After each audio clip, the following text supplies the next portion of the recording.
Hey friends, welcome to Stepping into Soul Power. I'm your host, Dr. Elizabeth Samantha, the intuitive psychiatrist, and today we are stepping into a space where we're looking at science and bringing together soul, a place where therapy, energy, healing all become one. My guest she's a licensed clinical social worker, a Reiki master. She helps bridge those two worlds and really is wonderful at helping people navigate grief, pain, and really reconnect with the truth of who they are. Janelle Carrington, welcome to the show. Hi, Dr. Elizabeth. Thank you so much for having me on. Yeah, I am just excited for the world You right? because I think I meet a lot of people who are in the psychotherapy space, but you have Yeah. such a unique blend, and as of color, like, it's just like, "Oh my gosh, you're a unicorn." Thank you. Oh, yeah, so it's refreshing to have you here on the show because I think therapy can be incredibly helpful, but there's this language of energy, and you bring that into your work, and hmm I'd love to get a sense from you, like, how did this come to be? How'd you get to the point where you're like, "Hey, I'm gonna bring Reiki and energy healing together with traditional therapy?" Yeah, no, I love that question. And I know a lot of times energy work can feel like woo woo, like it's separate, it's not science. But to be honest, my first experience with energy work was in a hospital. That was the Mm, first place I saw energy work. It was in a traumatic pediatrics brain injury unit, and they had energy healers that would come in and work on the children. And if that was happening in such a clinical environment, then I thought, well, why isn't it relevant in other environments as well?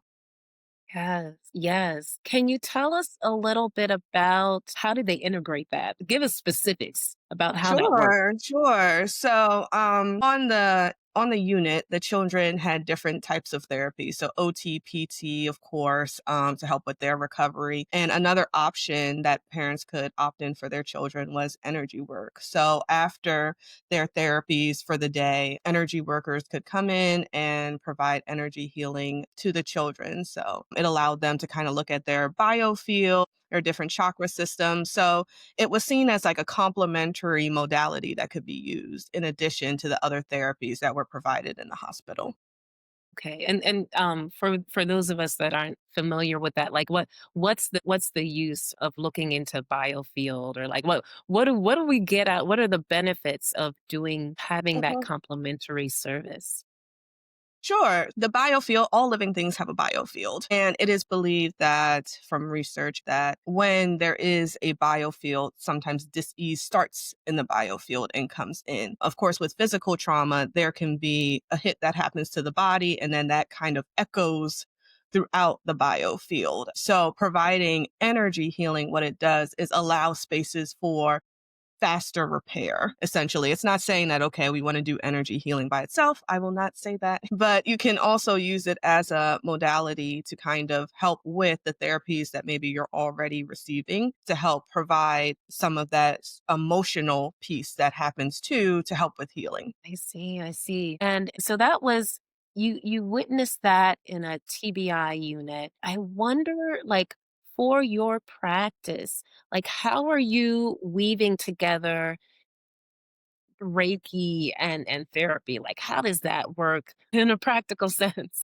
Yeah. And I'll be honest, when I first brought Reiki into my practice, it was something I was planning on keeping separate. It was not Mhm. something that I thought I would kind of integrate psychotherapy and Reiki with. And we can always get into the conversations around that and how you're seen in the professional community and wanting to respect your board and wanting to know all the restrictions around that.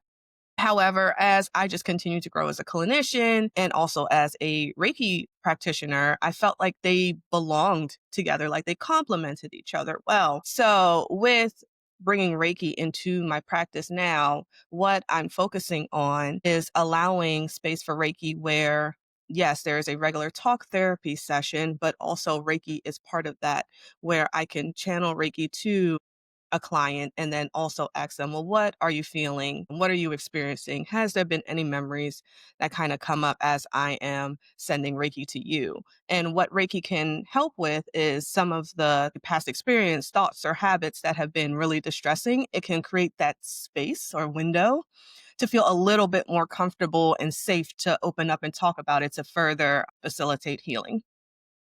This is really interesting because, like, while they're getting the session, you're doing the psychotherapy, and then they're relating, like, their sensations, thoughts, feelings. Mhm.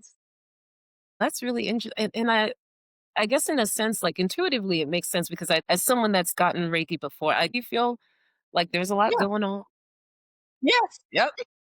That there is a lot going on. I was wondering if there's specific people, where you feel like this would work really well with. Yeah. So I think that obviously consent and information is a very important part of this process from the beginning before any Reiki is done, or if we're even deciding if that's something that needs to be part of treatment. There's definitely a conversation around, what Reiki is, what they understand it to do, the limitations, things that come up, understanding that, in healing, it's not always good feelings. Sometimes some distressing feelings come up as well when we're tapping into old memories that maybe have been forgotten or memories that just don't feel the greatest, honestly. So I think for people who benefit from Reiki, psychotherapeutic, I guess assisted Reiki, it would be clients who have an understanding of Reiki, also have an understanding of how to connect with their body. So you're able to tell the clinician kind of what's going on and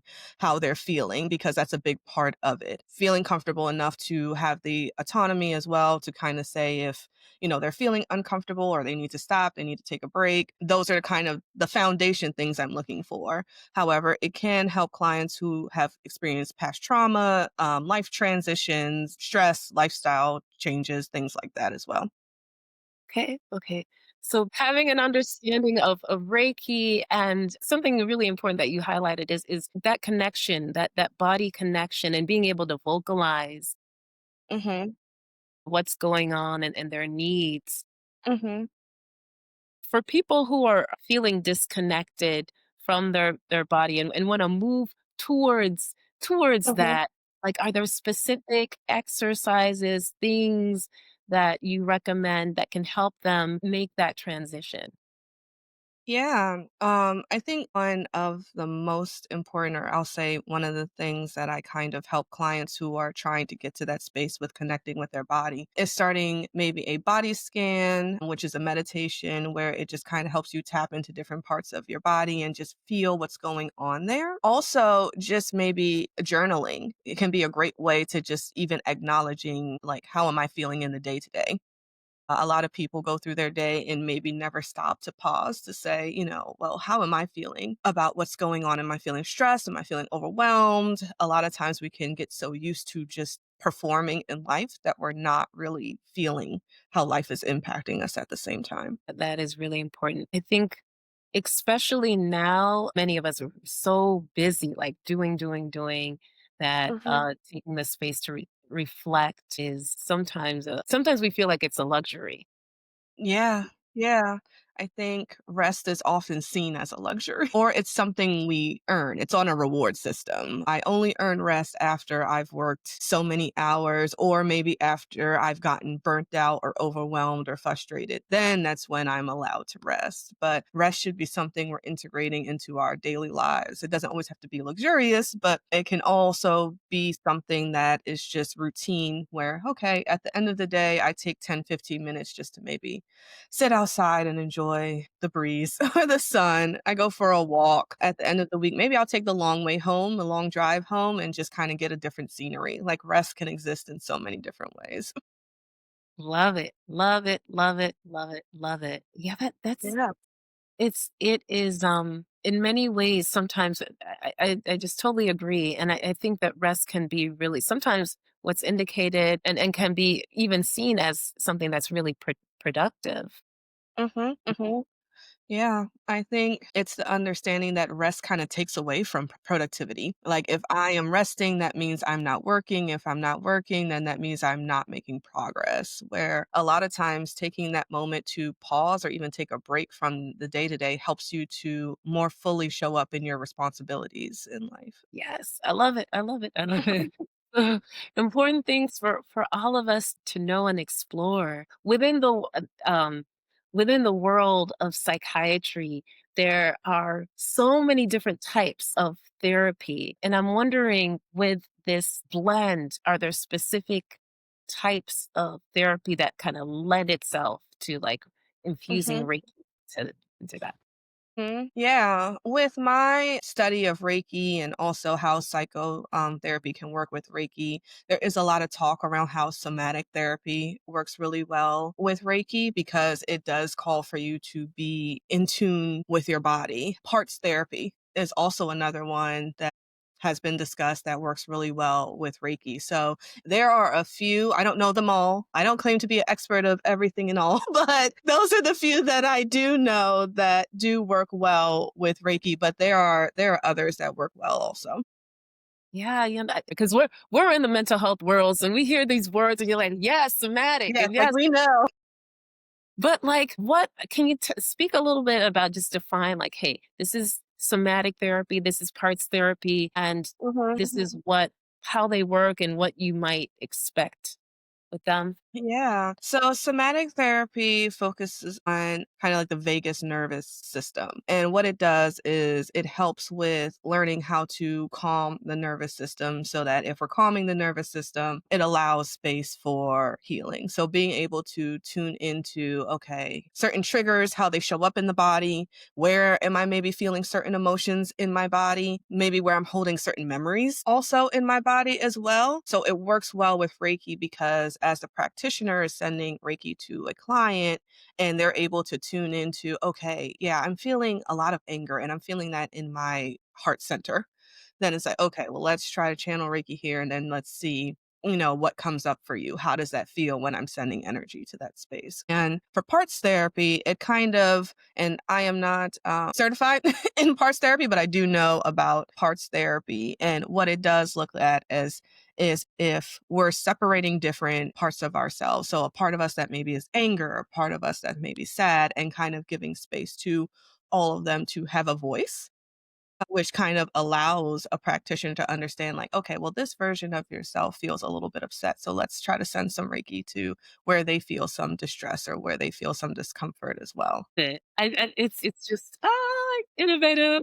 It's all the things. I know it is such exciting work. And I feel like the field is definitely moving in that direction. When I first got into energy work probably over 10 years ago, which seems so long now, it was still kind of hush hush. I feel like now today it's a little bit more conversation around it. People are, embracing mental health, taking care of their mental health, mindfulness activities, and other holistic things like sound bath as well. So it creates opportunities for these conversations to have to say like, well, let's look at our energy. We always say like good vibes only, or I only want to experience, positive energy, things like that. But energy is a very real thing. Even though we can't see it, we've all felt it. We've all been in a room and said, something's not right here, or I'm feeling something. So we're now tapping into like, well, that's a real thing. And how can we find out more about energy? Yes, oh, so much truth, so much truth. Mhm. Um, So you are right that it's a real thing. We all experience it. And we talk about picking up energy for practitioners as you're working with clients. You feel, they feel. Boundaries are really, really important. And can you speak your worldview on boundaries and energy, and how do you maintain your own energetic boundaries while holding space for other people? Yeah, and that's such a good question. I think what has been very important for me as being sensitive, as being very empathic person also, is just making sure that I'm honoring my own needs first to understand what I need to make sure my own cup is full before I go and create an energetic container for somebody else. that I'm already in a space where I'm full and I'm taking care of myself before I go and I don't know why I wanna say the word involve myself in somebody else's energy. I wanna make sure that I'm taking care of myself as well. So having those own energetic boundaries in my own relationships and how I'm taking care of myself definitely matters so that I'm showing up with my own clients in the best way. Yes. Can you give us more? What does that mean for you to say that I'm full and I'm taking care of yourself? What are the practical things that you're like, okay, this is how I Yeah. do. I find that going outside and going for a walk really does help me to clear my mind the most. It allows me to kind of let go of the stress of the day. It allows me to breathe some fresh air. It allows me to receive the sun. That's a great place for me to go and just, okay, I can let this go. Making sure that I'm eating enough, the basics, making sure I'm getting enough sleep. That's so important, making sure I'm eating foods that are nourishing, that I'm drinking water, that also I am involved in other things that's not just about work. That I also, and in fulfilling relationships, I have my own outlets as well. Like I really enjoy writing personally.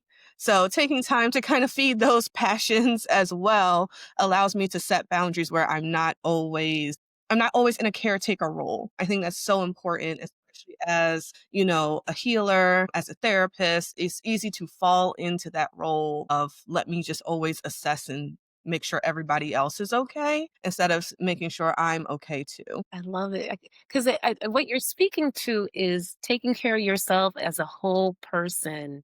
Mhm. We're more than our jobs, very Yeah. much. Yeah. So feeding those other parts of you Mhm. that are really important. Mhm. As you have gone through your training and interacted with different clients, have there been any instances, any experiences where you've really seen the power of infusing Reiki and therapy together? I have seen clients come to a deeper insight about a situation. Maybe they felt like they were only looking at it from one point of view. And after Reiki, it really allowed them to open up in a way where they were able to release control. And that release of control allowed them to see the situation from a different point of view, which allowed them so much peace to kind of step back because before it felt like, okay, I have to get involved. I can't take my hand off of this. I have to figure this out. And it created the space for their own autonomy to say that person has to live with maybe their own experiences and I have to live with mine. So I can still maybe be there for them, but I don't have to control how they experience life. I can actually allow them that space and I can be in my own space too. So That's those are some of, like, the more powerful things I have seen where maybe we're focused on the problem having to be fixed one way, and actually it's like, "Oh, no, actually, it doesn't have to be fixed that way." it Mhm. sounds what comes to mind is like the power of letting go Mhm. Yeah. and allowing things to be. Yeah, because it can feel like maybe a failure or an abandonment when we do that, and sometimes we may not realize that it's not abandoning the other person, but more of an abandonment wound that we have within ourselves that's being projected onto this person, and that's what's making it so hard to let go. Because it feels like if I do that, that version of myself that needed someone that I'm letting go of helping me essentially. Powerful, powerful, powerful. Yeah, so helping people to it sounds like come to profound realizations of the different ways in which their thoughts, their beliefs Mhm, interact with other people and mhm. might affect their trajectory. Yeah. And the other thing that comes to mind is in mental health, like we often deal with people who have trouble regulating their emotions. And Mhm. a big part of our job is helping people ride the waves and regulate their emotions. Where Are there specific techniques that you found to be helpful in your practice with helping people manage their emotions? Mhm. I think one of the first things that come to mind is with regulating emotions is a lot of people don't pay attention to their emotions until it's hit the extreme. And then it Mhm. feels very uncomfortable to figure out how to soothe it. Part of regulating emotions will be paying attention to yourself in the day to day prior to a big emotional outburst or release or a situation that happens. A lot of times we feel it in the beginning, but it's so subtle that we don't feel it. So maybe our coworker said something to us and I didn't really like that, but I'm gonna keep pushing. Okay. And then I'm driving home from work and somebody cuts me off and now I'm frustrated about this. And then I get home and then I'm getting bombarded by everybody. And then that's the moment where, okay, now everything releases. So taking time to slow down throughout the day, giving yourself those checkpoints. It could be, at the beginning of the day, during lunchtime. How am I feeling? Have I eaten today? Did I drink some water? Are my needs met? That helps out tremendously with emotional regulation. And people think like the two don't go together, but just kind of taking care of our basic needs gives us the space to proactively regulate our emotions so that when something does come up that we're in a space where we have more bandwidth to handle it. Nice, nice, nice. So those are specific techniques you can use. Just transitioning. I want to ask because you're using these modalities in interesting ways, and you're the word that comes to mind for me when I think of you is visionary and or pioneer. Um, where do you see therapy, energy healing? Where might this go as we go through this new era, next phase? Yeah. If I'm thinking about the future, like I see Reiki not being or any type of energy healing because it's more than just Reiki that is an energy healing modality, that it's not seen as magic or woo woo or foreign, that it is seen as this is what makes up being a human. This is what is part of life on earth. Like it's not just something that is abstract. It is something that is felt and experienced. And usually when it comes to the human experience, it precedes technology. And for it to be understood that just because we don't have maybe the all of the technology and all of the research, that as more conversations are happening, that it will kind of trigger that ripple response to say like, well, let's start investing more research and focus on these different types of modalities to kind of help further healing. This could move forward further our healing techniques and modalities, that this is seen as something that can be a great complementary part of Nice. this. Yes, that's awesome. And there are a lot of practitioners who are up and coming or who may be new to this. Like, how might they prepare as this trend takes place? Yeah, I think the biggest thing is community. Mm, It is still very much a niche community. So searching for those spaces, places that kind of talk about energy work and being a healer. Facebook actually has been a great resource for me. There have been a lot of Facebook groups that brings together, therapists in different states and countries that talk about energy healing and also how to balance being a clinician. right. All right. And then in the United States, right, that there's a push to really look at the whole person because those are great things for therapists. Are there things for clients, resources that they can look at just so they can inform themselves? Mhm, mhm. Yeah. I think there is a website. I'll have to get it to you afterwards. There's an organization that kind of discusses what Reiki is. Also, obviously, the internet is a great resource. Social media is just a great resource in general. So you can just kind of type in Reiki or energy healing. And that's a really good place to start, just kind of with understanding what it is, how people use it, maybe what are the different environments that it's used, even though I use it in the therapy room. Also, it's been used in surgery rooms as well. It's been used in hospitals as well. And understanding that can also help people to understand what are the certain questions they can ask and also see that it's not something that's just it's not magic. I know it can feel magical, but it's not magic, so that we're kind of embracing it in a different way. You are motivating. Like I said, it's inspiring. It's like a different tool in your toolbox, a new way to think about things, a new Mhm, way to assist in helping people help mhm. themselves. And Yeah. as we move towards the end of our segment, what does stepping into soul power mean Mm. personally? The first word that comes to mind is authenticity. I think there's so much power in being your authentic self. It's not something that someone else can give you or that can be replicated. It's your own unique signature that your soul brings, that your energy have. And there's a lot of power in that space because nobody can do what you do. So when I think of soul power, I think of full alignment, body, mind, spirit with who you are and embracing that fully. Love it. I love it. I love it. Yes, yes, and, I know that our audience is gonna wanna connect with you. Can you tell us how do we do that? Well, the easiest place to find me is on Instagram, Alchemy Therapy LLC. Alchemy is spelled Alchei. Well, Janelle Carrington, it has been a pleasure to have you on. I appreciate that. Thank you. It's been fun. Thank you. Me too. Take care.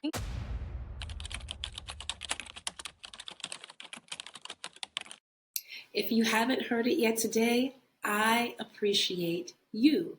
The soul in me honors the soul in you. If you'd like to see more episodes like this, please subscribe or click here. And friends, if this spoke to you, leave a comment below. We would love to hear from you.